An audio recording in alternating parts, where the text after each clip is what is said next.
When you think of a fox, you probably picture it running through the woods, slipping between trees, darting across a field. But these days, you might be more likely to find one behind a fast food restaurant dumpster.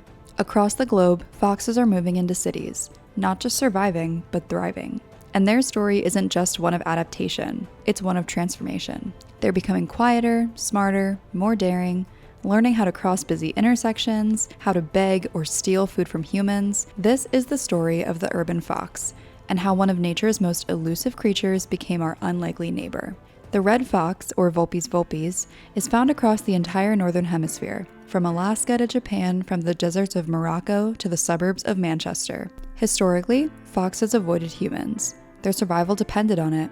People hunted them for fur, sport, or simply out of fear. But sometime in the mid-20th century, as rural landscapes gave way to cities, and as wastefulness grew, foxes began to adapt. In the United Kingdom, sightings in urban areas began rising rapidly in the 1970s and 80s. By the 2000s, foxes were spotted regularly in cities across Europe, and later North America and Australia. What drew them in? The same things that attract most urban wildlife: food, shelter, and a lack of natural predators. They're incredibly flexible, both biologically and behaviorally, a kind of ecological shapeshifter. And foxes are very, very clever. Urban foxes live by a different rhythm. Most of their activity happens between 9 p.m. and 4 a.m., a time when streets empty, lights dim, and human activity quiets down just enough for the night shift to begin. Foxes tend to form loose family units, usually a breeding pair, their kits, and sometimes one or two older offspring that stick around to help raise the next generation. Their territories can be as small as 0.5 square kilometers in dense cities, far smaller than rural fox ranges, which can span over 10 kilometers squared. Why? Because everything they need is concentrated. You might be surprised by where they live: under garden decking, in cemeteries, beside railway lines, and even on rooftops. In one famous case, a fox was found living on the 72nd floor of London's Shard skyscraper during construction. They're not just surviving, they're mastering the city. In one study, foxes in Bristol, UK, were observed waiting at pedestrian crossings to avoid traffic. In another, they were seen timing their visits to trash bins just after restaurants closed. This isn't instinct, it's learned behavior, passed down generationally, refined by experience. Diet is one of the biggest differences between rural and urban foxes. In the wild, they eat rodents, birds, insects, berries, and small mammals. But in cities, anything goes. Surveys in cities like Berlin and Toronto show that urban foxes now get over 40% of their calories from human food waste. That includes fried food scraps, unsecured trash, pet food left outdoors, compost piles, and discarded meat and bones. Urban foxes do still hunt. Rats, squirrels, and pigeons are all fair game. In fact, in some cities, foxes help control rodent populations. But the junk food diet comes at a cost. Urban foxes are more likely to suffer from dental issues, obesity, and parasites. They may live shorter lives, though the average urban fox still survives 2 to 3 years, which is typical in the wild as well. Interestingly, their scavenging behavior teaches researchers how they understand risk. Foxes tend to audit locations for food and danger over several nights before committing to a new routine. They're watching us, learning from us. Urban foxes aren't just changing how they live, they're physically changing too.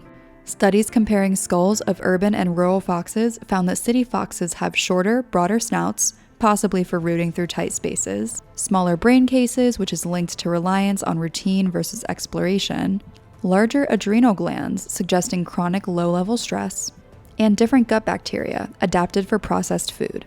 More than just behavior, this suggests actual evolutionary pressure is at work. Traits that help a fox succeed in a city are being passed on.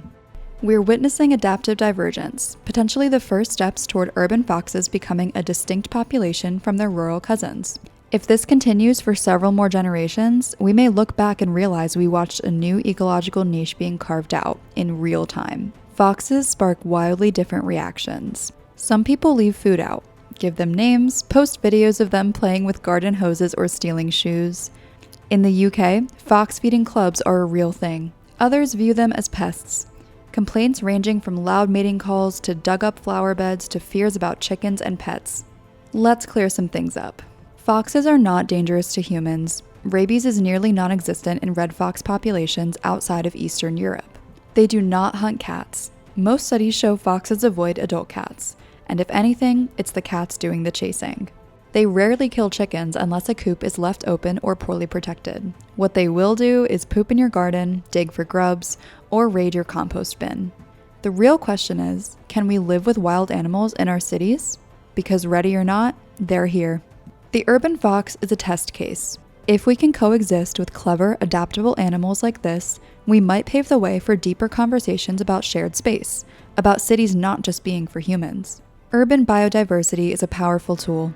Foxes control rodents, bees pollinate rooftop gardens, birds of prey patrol skylines. These aren't intrusions, they're symptoms of resilience. We've created harsh, paved environments, and some species have met that challenge with creativity, grit, and cunning, and none more so than the fox. Every night, as cities wind down, a quiet world stirs to life. One of those creatures, tail curled, eyes sharp, is finding its way through back alleys and flower beds, listening, watching, adapting.